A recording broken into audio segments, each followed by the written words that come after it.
नूरजहान की इकलौती बेटी लाडली बेगम जो शेर अफगन से थी, इसके शौहर शहरियार की आंखों में गरम सलाइयां फेर कर मरवा दिया गया। फिर आखिर शाहजहान बादशाह बना। आसिफ जां तो नूरजहान को कैद करवा चुका था, लेकिन शाहजहां ने इसे बाइज्जत बरी किया और 2 लाख वजीफा मुकर्रर किया और उसके मरने के बाद बेहतरीन सा मकबरा इसी बागे दिलकशां में ही बना दिया।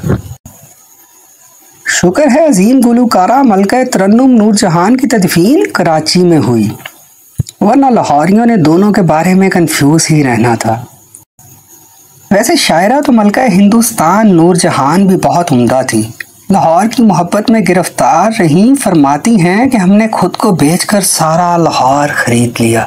तो उस्मान साहब थोड़ा सा हमें बताएं इन मीनारों के बारे में, इनकी क्या तारीख है और ये क्या हिस्ट्री से बिलोंग करता है ये एरिया? जी सर, बेसिकली इसका काम जो है 1627 में शुरू हुआ था।